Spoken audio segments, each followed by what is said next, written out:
Хей залуусаа юу яцгаанда ажил амьдрал гэж гүйсээр агаад ирүүсөө видео контент ингээд тогтмол оруулж чадахгүй байгаад байна. Анимашн ярьж буй контентын 3 дугаар дугаараар 2017 онд үзэгчдийн хүртэл болж дэлхийн нийтээр үзэгчдийнхээ сэтгэлийг хөдөлгөж уйрааж чадсан Disney болон Pixar анимашн студийн хамтран бүтээсэн Coco хүүхдийн киноны төвчлөлийг бэлтгэн хүргэж байна. Тус хүүхдийн кинонд Мигель гэх хүүгийн тухай болон түүний үхэгсдийн ертөнц рүү хаясан аяллаа тухай өгүүлэх бөгөөд Мексик үндэстний уламжлалт ёсны ажлыг харуулсан онцгой бүтээл болсон юм. Тус хүүхдийн киног бүтээхэд нийтдээ 6 жил шаардагдсан ба Мексик улсын түүх, соёл, уламжлалыг хүүхдийн кинонд нарийн жижиг хэсэг бүртэн тусган харуулахын тулд нийтдээ 6 жилийг зарцуулсан гэж кино багийнхан онцлсан байна. За ингээд кино руу орцгоё. Кино эхлэхэд гол дүрийн Мигель гэх жаалхуу өөрийн гэр бүлийн өвөг дээдсийн түүхийг ярьж өгч байгаагаар кино маань эхэлдэг. Тэдний гэр бүл болон өвөг дээдсүүд нь хөгжимд ихээхэн дуртай байсан хэдиж золгүй нэгэн хувь тавилангаар дахин хизээж хөгжимд татагдахгүй байхаар шийдсэн юм билээ. Тийм ч учраас Мексик хотын айл өрхөс хөгжмийг үзий яддаг ганц гэр бүл гэж ойлгоход болно. Гэхдээ Мигель хүү гэр бүлийнхнээсээ шал өөр. Тэрээр хөгжимд маш их дуртай ба Мексик хотын хамгийн алдартай дуучин болох Дела Круз хамгийн их хайртай. Түүнийг бүр шүтэн биширдэг бөгөөд түүн шиг амьдрахыг ч маш их хүсдэг. Гэхдээ энэ талаараа гэрээхэндээ огт хэлж чаддаггүй. Тэрээр гудам нь хөгжимчин залуугийн гутлыг тосолж өгдөг ажил хийх үеэрээ хөгжимд ямар их хайртай, хэрвээ гэр бүл минь хөгжмийг үзий яддаггүй байсан бол хөгжимчин болохыг хүсэж байгаа талаараа хэлэх байсан гэдэл ярьж суудаг. Үүнийг сонссон тэр их хөгжимчин залуу хэрвээ би чиний оронд байсан бол гэрээхэндээ бүгдийг хэлэх байсан. Тиймээс чиний хөгжим тоглоод үзэх хэрэгтэй. Мөн өнөө орой болох хөгжмийн тэмцээнд өөрийгөө сорж үзэх талаар хэлээд Мигельд гитараа тоглуулахаар би анхны үзэгч болёо гэж хэлээд өгдөг. Гэтэл яг энэ үед Мигелийн имийг харчих бөгөөд миний хүүд хүчээр хөгжим атгууллаа гэж бодоод хөгжимчин залууд уурлаж загнаад хөгөөд явуулчихдаг. Гэртээ ирээд Мигель би хөгжмийн тэмцээнд орж болох уу гэж гэрээхнээсээ асуудал тэдний гэр бүл бүгд цочирдолд орж яаж орно гэж тэр тэмцээнд орохын тулд ядаж нэг хөгжим тоглодог байх ёстой. Гутал оёх гээгүй юм бол чи яаж орох гээ гэх мэт үгсийг хэлдэг. Очин түүний гэрийнхэн Мигелийг ямар ч хөгжим тоглож чаддаггүй гэж бодсоор л яваа юм. Мөн имээ нь өнөөдөр өвөг дээдсийн дахил бэлдэх өдөр учраас зөвхөн үүнд анхаарахыг түүнд сануулна. Мигель гэрээсээ нууцаар гарч яваад зөвхөн өөртөө зориулан тогтчулсан байшингийн дээгэр дээр ирээд шүтэн биширч явдаг хөгжимчин Дела Крузийн бичлэгийг тавьж гитараа тоглож эхэлдэг. Энэ үед тэрээр хажуудаа байсан Данте хэмээн нэрлсэн гудамжны нохоод би шийдлээ Данте. Тэд намайг алга байсан ч би тэр тэмцээнд заавал оролцох болно гэж хэлнэ. Ингээд тэр гудамжны нохоотойгоо хамт дээвэр дээрээс бууж гэртээ ортол аав ээж болон эмээ нэрж байгааг мэдээд гартаа атгсан гитар болон Данте нохоогоо тахилын ширээний доор нуучдаг.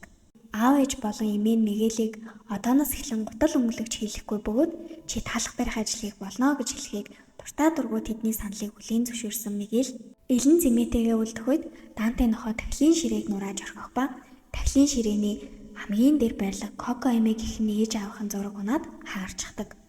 Гэтэл тэр зургийн их сонин зүйл нь Коко эмээ гих нь аавынхын толгоон хэсгийг тастаж авсан байхаас гадна хажуудаа гитар барьсан байсныг нуух санаатай нуглаад жаасан хийсэн юм билээ. Бүр хачирхалтай. Зурган дээр Коко эмээгийн аав нь бол манай Мигелийн бишрэн шүтэж явдаг хөгжимчин Дела Круз болж таардаг. Үүнийг мэдсэн тэрээр аав ээж эмээ дээрээ очиж манай өвөг эцэг хэн байсныг би мэдлээ. Би хөгжимчин болмоор байна гэж хэлээд хөгжим сонирхдаг их том нууц нийл болсноор баахан ирүүний шүлгөөж эхэлж байгаа юм. За ингээд бөө юм болж түүний хүсэл мөрөөдөл гэсэн уянган юмсыг сонсох хинч байхгүй бөгөөд түүний өвөг эцэг болох Дела Круз гэх тэр гайхалтай хөгжимчний талаар гэрээхэн нь огт мэдэхгүй орж таардаг.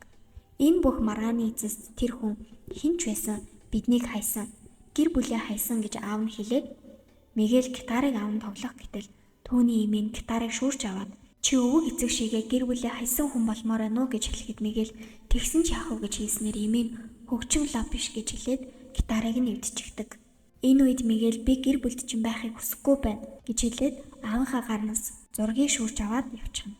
Ингээд тэмцээн болох газар төрж оролцогч нараас нэг бүрчлэн гитараа зээлдүүлэхийг хичээнгүлэн хүсэх боловч зөвшөөрөх нэг ч хүн байдаггүй. Хотын иргэд өвөг эцгийнх нь дууг одоо хүртэл сонсож явдаг учраас томоохон газарт түүний тахилыг бэлдсэн байдаг. Тэр газарт нь Мигель очиж өвөг эцгийнхээ гитарыг хулгайлна. Энэ үед гаднаас хүмүүс мэдээж алдар дуучин хөгжимчин Дела Крузийн гитар алга болсныг мэдснээр Мигель баригдах шахдаг бөгөөд гинэт л хачин зүйлс тохиолдож хүмүүс түүний биеийг нэвтлэн гарч эхэлдэг бөгөөд энэхүү үйл явдалд айж балмагцсан Мигель хүү гарч гүйж байгаад аав ээж нь түүний нэрийг дуудан хайж байгааг хараад тэдэн лүүгээ гүйж очиод тэрэн авах гэтэл тэд ч мөн адил өөрийг нь харахгүй бүр тэдний биеийг нэвт гараад явчихдаг.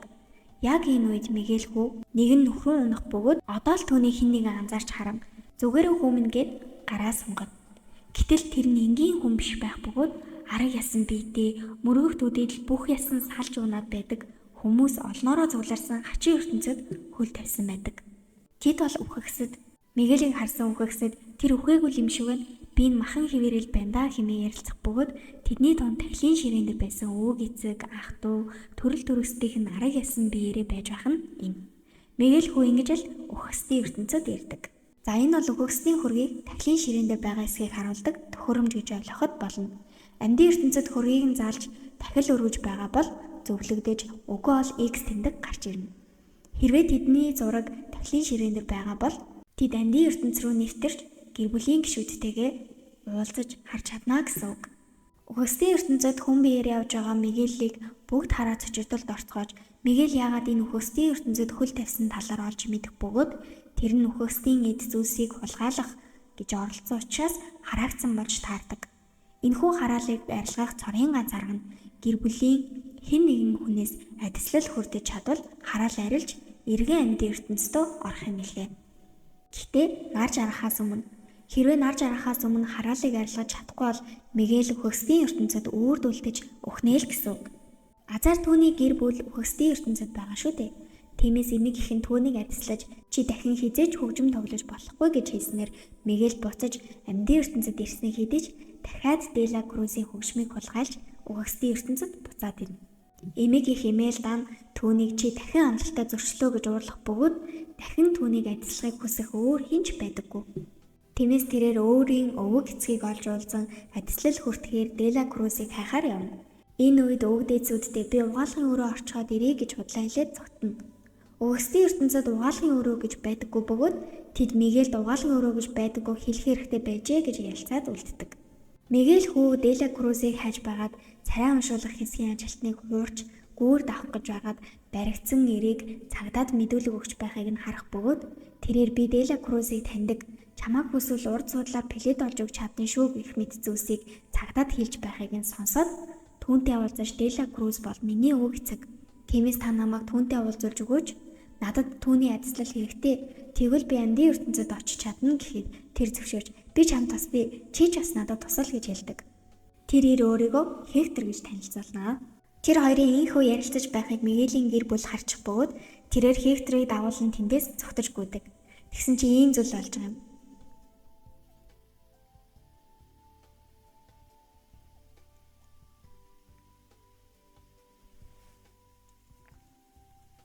Энд байдаг үхэгсэд бүгд арга ясан бийтэй гэдгийг нь манай Мигель даанч мартчихад байх шиг байгаа юм. Тэднийг зүгтаад яваад өгсөн тул эмэг их өөрийн сүнсний ангуучийг дуудаж Мигелийн араас явуулна. Тэр нь нэг иймэрхүү амтан байх бөгөөд зөвхөн үхэгсдийн ертөнцид л байдаг сүнсний ангууч юм шиг байгаа юм. Мигелийн гэрийнхнээс амжилттай зүгтэж чадсан тэр хоёр агууд нуугдаж Мигелийг үхэгсдийн ертөнцийн сүнснүүдтэй ижил торхонд оруулж нүрийг нь хуургах ба энэ үед Хектор Мигельд хандаж энэ газар бол хүний дурсамжаар ажилдаг газар. Хэрвээ жил бүрийн тахилын ёслол өргөх өдөр хэн нэгэн үхэгсдийн зургийг тавьж тахил өргөх юм бол бид гүүр давах эрхийг авч амьдын ертөнцид зочилж болно гэж хэлдэг.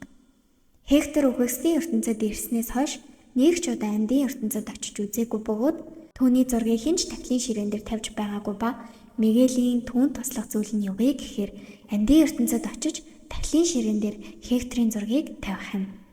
Тэд хамтдаа гудмаар явах үед Мигель үхэгсдийн хөдөлгөөнийг дуурайж алхана. Үхэгсдийн ертөнцид ч Дела Круз жил бүр нас барагсдын энэ өдрийг дуусгаж өөрийн шоуг хийдэг юм билээ. Ер нь бол энэ давхуудаа хичнээн нэр хүндтэй байсан нь үнээс харагдаж байгааз.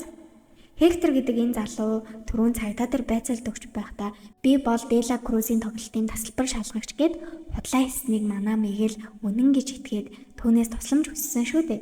Гэтэл яг энэ үед түүний худлаа хийснийг Мигель олж мэдэх хэдий ч Яг одоо энэ ертөнцид түүнд тусаж чадах цор ганц хүн нь Хектороос өөр байхгүй учраас Дела Крузийн бэлтгэл хийдэг газрыг нь мэднэ. Тийшээ явцгаая гэхтэн түүнийг дагаад явдаг. Тэд явсаар Хекторийн танил нэгэн ойдолжин авхаа дээр ирэх бөгөөд тэр авхаад Мигель гитар тоглож үзүүлэх бөгөөд энэ бүгдийг харсан Мигель Дела Круз хаана байгаа талаар асуухад тэр энд бэлтгэл хийдэггүй. Тэр урд болж бод том үдшилэг дээр байгаа гэж хэлдэг. Яг энэ мөчөд Хектор түүнд дахиад л худлаа хийсэн байгааг мэдэж Хектор ч ирж тэдний хооронд багахан зөрчилдөөн болох бөгөөд Дела Крузийн дууны ард хөгжим тоглодог хэдэн залуус Хекторыг шоглож эхлэх ба хэрвээ чамд урлаг байхгүй бол чи тэр үдшилтэд оролцож чадахгүй гэд нэлээд шоолж тэр гахаж өгсөн гэх мэтийг шоглож байгаад л явдаг. Үнэн дээр хүн хахаж өгнө үү? Ер нь яаж өгөх нь энэ газар тийм чухал байдгийн бата. Би бол гайхаад л олоогүй. За тэгээд нөгөө шоолж байсан гарууд чинь Мигельд хандаж өнөө орой болох тэмцээнд чи яарч чадвал Дела Крузийн үдшилэг рүү орох тасалбар аавна шүү дээ гэж хэлээд явцгаана. Мигелийн бие баг багаар арга исэн бие рүү шилжиж байгаа бөгөөд түүнд хугацаа маш бага үлдээд байгаад бол тэр тэмцээнд орохоор шийдэж Хектор түүнд гитар олж өгөхөөр болдог. Хектор ч Мигелийг дагуулan нэгэн газар ирэх бөгөөд энэ газрын дахлын ширээн дээр хизээч зурган тавигддаггүй хүмүүс нэгдэж нэг гэр бүл шиг болж бие биендээ тусаж дэмжин амьдардаг газар юм. Энэ газарт амьдардаг нэг хүнд гитар байдаг юм билээ л дээ. Тэгээд түүний гитарыг нь төр зээлэх талаар гуйх гэж ирсэн боловч Хектор түүний хөргөөч өөр юу ч билээдээ маш олон зүйлийг нь худлаа хэлээд гуйж авч явчихад буцааж өгөөгүй юм билээ. Тэгээд ингэж ярилцах мөчид хөгшин эрийн би гинэт муудаж Хекторыг нэг удаа гитар тоглохыг хүсэх бөгөөд Хектор би тоглохоо болоод бодож байна. Харин Мигелд өгч тоглуулъя гэхэд чи миний гитарыг гуйж байгаа учраас чи л хөлсөө түлхэх ёстой гэж хэлснээр Хектор гитарыг авч тоглон мөн маш сайхан хоолоогоор дуулж эхэлдэг. Үүнийг харсан Мигельч түүний сайхан дуу хоолой аяас чадварыг нь биширсуудаг. Гэтэл яадаг гэж бодож байна. Энэ хөөсний газарт ч гэсэн өхөлтэй ижилхэн зүйл байх бөгөөд нөгөө гитарын эзэн өвгөн гинэт л биенээс нь гэрэл цацарч замхан алга болох бөгөөд яг юу болсон талаар Мигелийг асуухад түүнийг амьдын ертөнцид дурсах нэг ч хүн байхгүй болсон учраас тэрээр энэ ертөнцөөс ч мойдол алга болж байгаа юм. Үүнийг бид сүүлчийн үхэл гэж нэрлэдэг хэмээн Хектор хариулдаг. Мигель тэгвэл би сая түүнийг харлаа шүү дээ. Би амьдын ертөнцид очиод түүнийг дурсаж болно. Тэгвэл тэр эргээд ирнэ үсттэй гэхэд боломжгүй. Зөвхөн биднийг амьдын ертөнцид мэддэг хүмүүс л дурсамжаараа дамжуулан санах ёстой гэж хариулдаг. Ингээд үзэгдэл гинэт салгидаж тэд хамтдаа Дела Крузийн үдшилтэд оролцох билет авахын тулд тэмцээнд орохоор явж байх үедээ хөгжмийн талаар ярилцахаар явцгаадаг. Хектор Дела Крузтэй хамт гитар тоглож дуулдаг байсан гэхэд мэдээж хүү тэхгүй шүү дээ. Тэд шоу болж буй газарт ирж тэмцээндээ орох болоход манай жаалхуу Мигель нэлийн сэтгэл гундуу байх бөгөөд өөртөө нэг л итгэлгүй байгаа нь харагддаг. Хектор түүнээс өөртөө итгэлтэй байхыг сануулхад тэрээр анх удаага олон хүний өмнө хөгжим тоглох гэж байгаагаа хэлэхэд Хектор чи надад уран бүтээлч гэж худлаа хэлсэн байна. Энэ тэмцээн л чи бид хоёрын эцсийн найдвар. Тэнэс би тайзан дээр тоглоё гэхэд Мигель үгүй энэ миний мөрөөдөл би өөрөө хийм. Би зүгээр ч нэг адислал хүртмээргүй байна. Би жинхэнэ уран бүтээлч болоод өвөг эцгээс адислал хүртмээр байна гэж хэлээд Мигель гитараа аван тайзан дээр гарна. Эхэндээ нэлийн өөртөө итгэлгүй хөгжим тоглож дуулах ба баг багаар сайжирсаар үзэгчдийг байлдан авалж чаддаг. Энэ үед Данте нохоо Хекторыг тайз руу чирж тэд хамтдаа гайхалтай уран бүтээл үзүүлдэг. Яг энэ мөчөд хүүгийн гэрийнхэн ирж хүүг хайж эхлэх бөгөөд түүнийг тайзан дээр хөгжим тоглож байгаад зүсээ хуургаж өгөх сэттэй адилхан дүрхтэй болсон хүүг анзаарч хардаггүй хайгаад л байдаг. Тайзнаас гэрийнхнийг олж харсан Мигель тэмцээнийг орхин буухад Мигель гэх амьд хүүг хайж байна гэх зарыг үзэгчдийн дунд зарлаж эхлэх ба ингэснээр Хектор Дела Круз чиний цор ганц гэр бүл гэсэн чинь бодлоо хэлсэн байна. Чамд өөр гэр бүлийн хүмүүс байгаа юм байна. Би мартагдаж байна Мигель. Би өнөө оройд хүртэл тисэж чадах эсхэж мэдэхгүй байна. Гэтэл чиний наад мөрөөдлөөс чинь болж би утга учиргүй зүйлийг дагаж явсан байна гэхэд Мигель худал хийсэн хүн нь чи өөрөө бас хөгжим бол утга учиргүй мөрөөдөл биш. Чи энэ зургаа өөрөө ав гэд Хекторийн амьд ертөнцид очихдоо дахлын ширээн дээр тавиараа гэсэн зургийг шидчихэд яваад өгнө. Мигель хүү тоглолтоос гарч яваад эмиг ихтэй баригдаж түүнээс цогтох бөгөөд эмиг их нь би чамайг адислаж амьдын ертөнцид буцаана. Энэ чамд л сайн зүйл гэхэд Мигель үгүй би адислал хүсэхгүй байна. Хөгжим бол намайг жаргалтай болгодог ганц зүйл. Та түүнийг авах гээд байна гэж хэлээд зогтно. Гинтэл энэ үед эмиг их нь дуулж эхлэх бөгөөд би ч гэсэн хөгжим тайртай байсан. Миний нөхөр хөгжим тоглоод л би дуулаад л. Гэхдээ би Коког олох үед хөгжмнөөс илүү үн цэнтэй зүйл байдаг гэдгийг ойлгосон юм. Гэхдээ миний нөхөр тэгж бодоогүй. Бид золиос гаргах хэрэгтэй болсон. Тиймээс чийж гэсэн одоо хөгжмнөөс чухал зүйл байдаг гэдгийг ойлгох хэрэгтэй гэхэд Мигэл та хизээж намайг ойлгохгүйгээд яваад өгнө. Үзэгдэл солигдож Мигэл Дела Крузийн үдшилтэд ирдэг ба тасалбар шалгагчид би түүний ачгүй гэж хэлэхэд түүнийг үдшилтнээс хөөх бөгөөд нөгөө тэмцээний ялагч болсон хамтлагийн гишүүдээс үдшилэг рүү авч орохыг гуйх бөгөөд тэдний бүрээ хөгжмийн дотор Мигэл орж нуугдан үдшилэг рүү орно. Үдшилэгт орчхоод Дела Крузийн анхаарлыг татганд бол гитараа тоглож түүний дуулдаг дууг дагаж дуусаар баг багаар Дела Круз руу төхөж явах замдаа тэнд байсан усан машин руу хөл алдан унждаг ба үүнийг харсан Дела Круз Мигелийг аврахаар ус руу өсөрч орно. Ингэж Мигел өөрийн шүтэн биширч явдаг өвөг эцэгтэйгээ уулзаж би бол таны ачхүү гэж хэлэхэд Дела Круз би ачхүүтэй байсан гэж үү гэж хэлэн үдшилэг цугларсан хүмүүст Мигелийг энэ бол миний ачхүү гэж танилцуулдаг. Тэд хамтдаа маш олон хөгжилтэй зүйлсийг хийж эхлэх бөгөөд яг энэ үеэр Хектор Мигелийн эмэг их болох Фридагийн дүрт хувирч нүрээ бодон үдшилэгт орж ирнэ.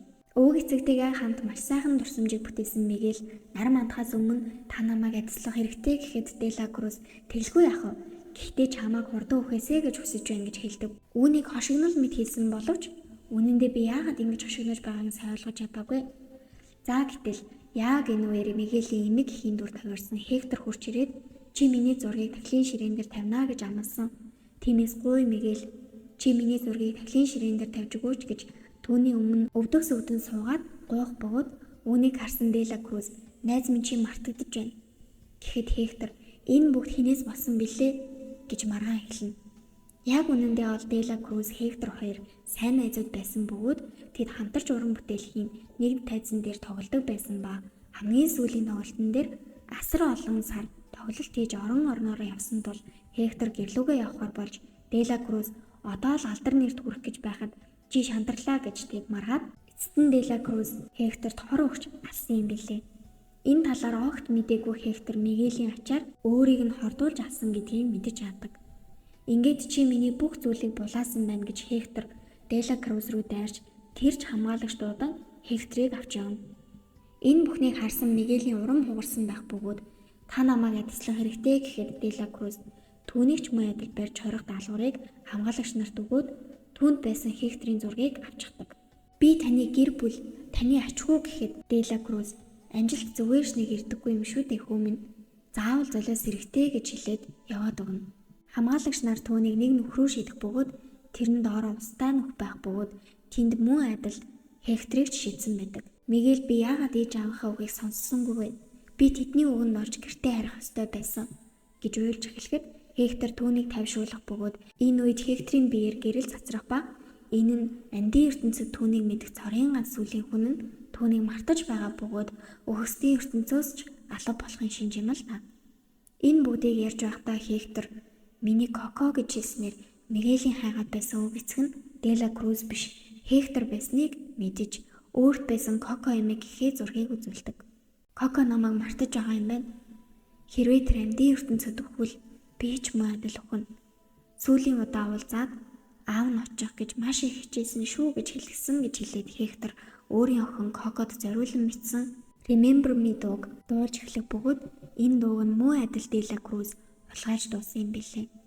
Чиний өвөг эцэг байгаад уучлаарай Мигел гэхэд та тоглоод байна уу? Би хэдхэн минутын өмнө өөрийгөө алуушны гэр бүл гэж бодож байлаа. Та түүнээс хамаагүй дээр шүү дээ гэж хэлэхдээ зэрэгцээд түүний эмэг их Имельда тэднийг аврахаар ирнэ. Уул нь л Имельда эмэг их Хектор хоёр маань амьд ахмадаа эхнэр нөхөр хоёр байсан. Хэдий ч үр хүүхдүүдээ гэр бүлээ орхиод зөвхөн хөгжмийг сонгоод явсан гэж бодсон учраас Хекторыг хизээж дурсаж болохгүй. Мөн хөгжмийг хизээж сонсохгүй, дуулахгүй гэж үр хүүхдүүдтэй захиж үлдээсэн юм билээ. Тэд энэ бүх зүйлсийг ярилцаж эцэстээ үл ойлголцсон зүйлээ залруулж Имельда эмэг их нь хэрвээ би Дела Крузээс Хекторийн зургийг авахд туславал чи гэртээ харина. Мөн хөгжим хизээж ашиглахгүй гэж амлал гэхэд Мигел зөвшөөрч тэд хамтдаа тахилын ширээн дээр тавих Хекторийн зургийг Дела Крузээс олж авахар явцгаадаг. Манай хэд Дела Крузийн тоглолтын дээр арт бүжиглэг бүжигчдийн дүр тувирч тоглолтын арын хэсэгт орж чадах бөгөөд шууд Дела Крузтэй тааралдаж бөөн хөөцөлтөө болж Эцэст нь зургийг авч чадах хэдий ч санамсаргүй байдлаар эмэг Хемельда Дела Крузийн оронд тайз руу гарчихдаг. Дела Круз түүнд байгаа Хекторийн зургийг авах гэж хамгаалагчдыг явуулах бөгөөд энэ үед олон сая хүний өмнө тайзан дээр гарсан эмэг Хемельда дуудуулж Хектор хөгжим тоглоно. Шоуг бүснүүлэхгүй гэсэндээ түүний хатгасан Хекторийн зургийг авах санаатай Дела Круз ч мөн адил тайзан дээр гарч хоршиж дуулан бүжиглэнэ. Хекторийн зургийг арай гэж Дела Крузээс авч чадсан Эмельда нөхөр болон Хектор рүү гүйж очин түүнийг тэрж аваад тэр хоёр Мигелийг адислах гэж байх юм өчөд Дела Круз гарч ирэн Мигелийг өндөр цамхгаас түлхэж унгана. Шүүн энэ босон зүйлийг шоуны бүх дэлгэцээр цацаж орхих бөгөөд хүмүүс Дела Крузыг алуурчин бас Хекторийн бүх бүтээлийг хулгайлсан мөн Мигелийг цамхгаас түлхэх зэрэг бүгдийг нь харж авдаг. Цамхагаас унсан Мигелийг эмэг Хемельдагийн туслах сүнсийг ирэн хайгч нь аврах болно. Гэхдээ харамсалтай нь доошоо унаж байх үедээ Мигель гартаа атгсан өвөг эцэг Хекторийн зургийг алдчихдаг. Хекторийн зураг усан дунаж урсан алга болох бөгөөд Дела Круз тайз руу эргэн гарах үед үзэгчид түүнийг тайзнаасаа буу муу алуурчин гэж өөрсдийн гартаа барьсан зүйлсийг шидэж эхлэх ба Эмельдагийн сүнсийг ирэн хайгч нь гинэт тайзан дээр гарч ирээд Дела Крузыг тайзнаас шидэж хонхонд даруулна тэрээр үүр далан болно. Эцсийн энэ мөчөд Хекторийн бие нэлээд муудсан байх бөгөөд Эмельда Хектор хоёр Мигелийг ямар ч нөхцөлгүйгээр адислаж байгаагаа хэлээд Мигелийг амьдын ертөнц рүү буцаана. Амьдын ертөнцөд ирсэн Мигель Коко Эметэйгээ уулзаж та аавыгаа мартаж болохгүй тэр танд хайртай гэж хэлээд гитарыг аван өвөг эцгийнхээ Коко Эмэдэн зориулан бичсэн Remember Me дуудуулж өгөхөд Коко Эмэ эргэн аавыгаа санаж тэдний гэр бүл бүгд нулимс унгаан Коко Эмэ Мигель хоёр хамтдаа дуудуулж дуусгадаг. Коко Эмэ шүүгэнээсээ аав ээжийнхээ зургийн урсан хэсгийг гаргаж өгөн аавынхаа талаар тэдэнд ярьж өгөх бөгөөд үзэгдэл солигдож энэ явдлаас хойш 1 жил өнгөрсөн байх ба дахил өргөх энэ өдөр Коко Эмэ ч мөн адил бурхны оронд очсон байхыг харах болно. Харин Хекторийн талаар бид бүгд мэдэж түүний зохиосон дуунуудыг хүмүүс эргэн санаж Дела Крузыг биш түүнийг бишрэншгтэж эхэлдэг. Дахлын энэ өдөр өгсдийн ертөнцөд царай уншуулах хэсэгт ирсэн Хекторыг бид харах бөгөөд түүний зураг дахлын ширээн дээр тавигдсан учраас тэрээр гүүр давах эрхийг авч эхнэр Эмельда болон охин Кокотой хамтдаа уулзан тэврэлтэж гэр бүлийнхээ дахил өргөх ёслол дээр очиж байгааг харуулдаг. Мигель яг энэ үед гитараа тоглон дуудуулж байгаагаар кино маань аз жаргалтайгаар төгсдөг. За, энэхүү киноны хамгийн чухал ойлгуулахыг хүссэн зүйл нь юу юм гэхээр хамгийн түрүүнд бидэнд гэр бүл гэдэг зүйл маш чухал. Гэр бүл хизээж бие бинийгээ орхидоггүй. Хэрвээ тэд чамааг орхисон бол тэдэнд гарцаагүй нэг зүйл тохиолдсон л гэсэн. Ер нь бол би тэгж л ойлгосон. Ягаад тэгэхээр Хектор хизээж үр хүүхдээ өөрийн эхнэрийг хаж яваагүй. Тэрээр очихыг хүссэн ч гинтхэн нөгөө нэг алуушны гарт хоруугаад өчтдөг болохоор тэрээр очиж чадахгүй. Тэгтэл гэр бүлийнхэн түүнийг зүгээр л гэр бүлээ орхисон авчаагүй амтаа гэж бодсоор өдөг хүрсэн байдаг. Тийм учраас тэдэнд ямарваа нэгэн байдлаар тодорхой шалтгаан байдаг. Тиймээс энэ ертөнцийн хамгийн чухал зүйл бол зөвхөн гэр бүл юм шүү л гэдгийг энэ кино харуулсан юм анимашн байсан гэж бодож байна. За тэгээд дараагийн дугаараар уулзлаа түр баяртай. Бүгдээрээ сайн суцгаж агаарай.